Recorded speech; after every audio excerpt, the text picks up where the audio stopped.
जय श्रीराम.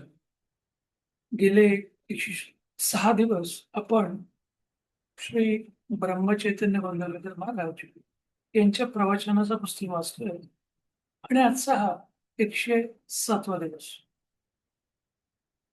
गोंदवले, सातारा, महाराष्ट्रातील हे तो संत ज्यांनी आयुष्यभर श्रीरामाच्या नावाचा जप केला आणि सगळ्या लोकांना श्रीरामाच्या जीवनाची महती साध्या सोप्या भाषेत सांगते.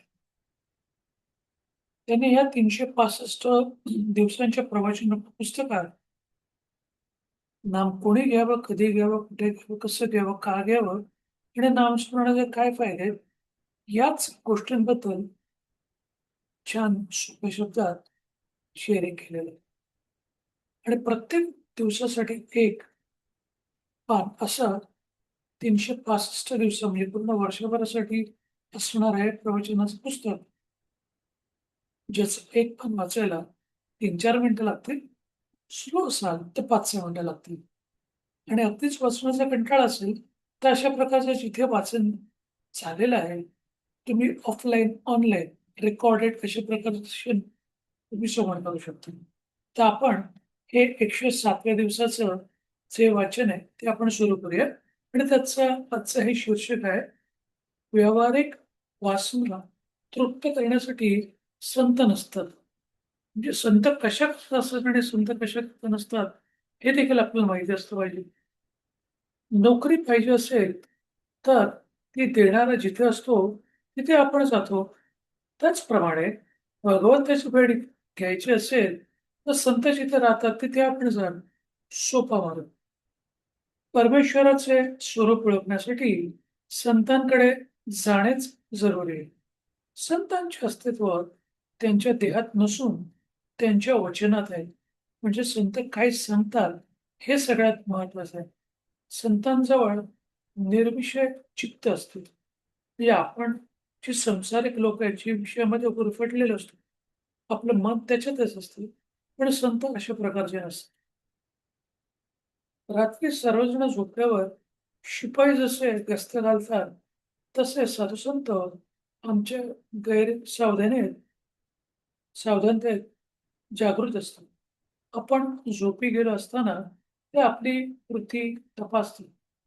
एका बाईला मूल झाले, पण त्याला आकडी येऊ लागली. ते पाळण्यात कुठेच निश्चित पडून असायचे. ते मूल बरोबर वाढेना, चांगले हसेना, खेळेना. मुलाची ती अवस्था पाहून आईला बरे वाटत नसेल. अगदी तसेच संतांना वाटते. म्हणजे जे आपले शिष्य असतात, तर ते अशा प्रकारे प्रगती करत नसतील, त्यांना दुःख होत असेल, त्यांना त्रास होत असेल, तर संतांना देखील अशाच प्रकारचा त्रास होतो, जसा एखाद्या बाळाच्या आईला ते बाळ व्यवस्थित नसेल तर होतं. शिष्य केला खरा, पण साधनात जर त्याची प्रगती होत नसेल, तर संतांना वाईट वाटते. शिष्याची प्रगती होत असेल, संत स्वतःच्या प्रेमापोटीच शिष्याला सुचविल आणि त्याचे कौतुक करतील. संतांना वर्ष कोणी चांगले म्हणत नाही.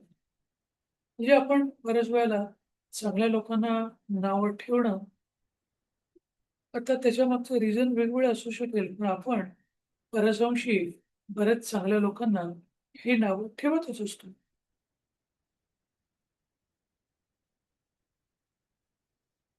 त्यांनी एकाचे कल्याण केले तर त्या माणसाचे 10 नातेवाईक त्यांना नाव ठेवले. संतांना ओळखण्याकरता जे गुण सांगितले ते त्यांची परीक्षा करण्याकरता सांगितले नसून त्यांच्या त्या दृष्टीने उपयोगातही उपयोगी होत नाही. हे त्यांचं त्या दृष्टीने उपयोगी होत नाही. त्या गुणांचे आपण आचरण करावे म्हणून ते सांगितलेलं. म्हणजे आपल्याला फक्त संतांनी सांगितलेले सोपी गोष्ट आपल्याला करायची. तर त्यांनी सांगितल्याचे नियम असतील, त्यांनी जे आपल्या उपासना करायला सांगितले असेल, ते आपण करावे. संतांजवळ राहणाऱ्या लोकांना 3 तोटे आणि 3 फायदे असतात. म्हणजे संतांचे फायदे आणि तोटे आपण आता समजून घेऊया. त्यापैकी तोटे असे की 1, वेदांत बोलायला तेवढा उत्तम येतो. 2, संतांजवळ राहिल्याने उगीच मान मिळतो. आणि 3, हे म्हणजे संत सरळ पाहून घेतील त्या खोट्या भावनेने हा वाटेल तसे वागतो. म्हणजे आपल्याला वेदांतासारख्या सगळ्या गोष्टी जे जटिल, कठीण आहे, ते संतांवर राहून आपल्याला ती आरामात समजतात. संतांमुळे आपल्याला जसं आपण चांगल्या माणसावर राहिला तर आपल्याला पण मान मिळतो. तसंच संतांवर राहिल्यामुळे आपल्याला देखील मान मिळतो आणि आपल्यावरती जे दुःख असेल, काय प्रॉब्लेम असेल, हे संत हँडल करून घेतील असं आपल्याला उगीचच वाटत असतं. म्हणजे ह्या ज्या सगळ्या गोष्टी आहेत, हे तोटे झाले असं आपण म्हणू शकतो. फायदा नाही, हा तोटा आहे. पण फायदे काय?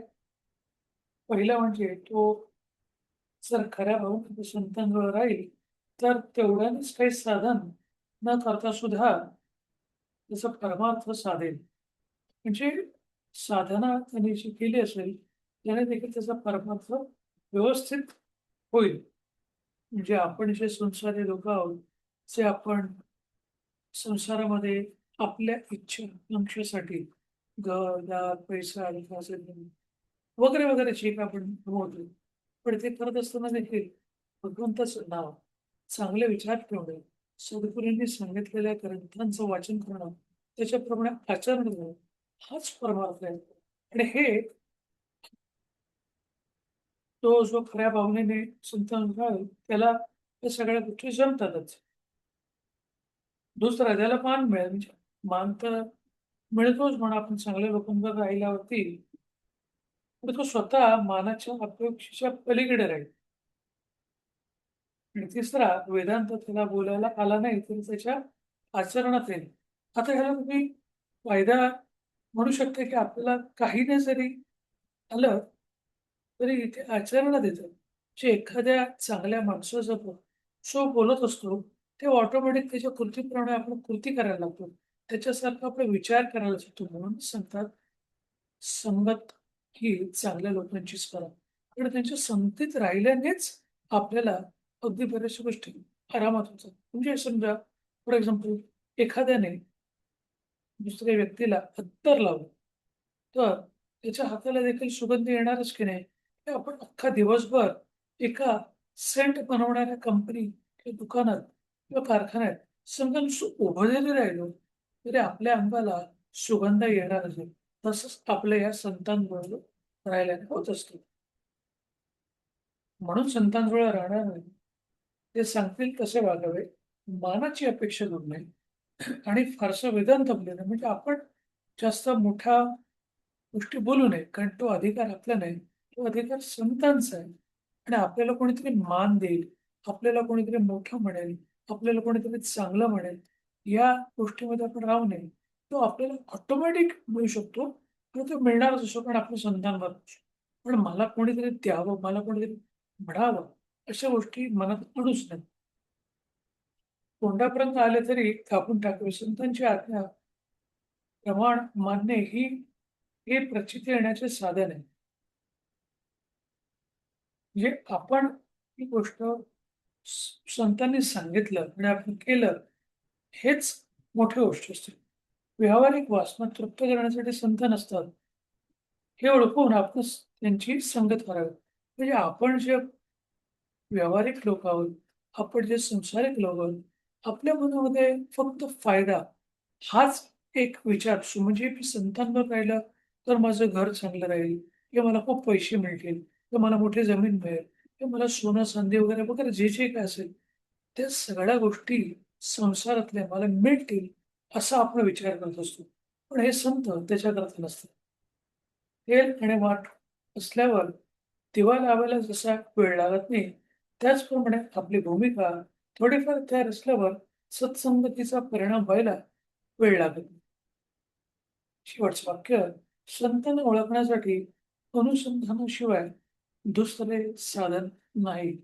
म्हणजे आजच्या ह्या 107व्या दिवसात व्यावहारिक वासना तृप्त करण्यासाठी संत नसतात, हेच आपण लक्षात ठेवलं पाहिजे.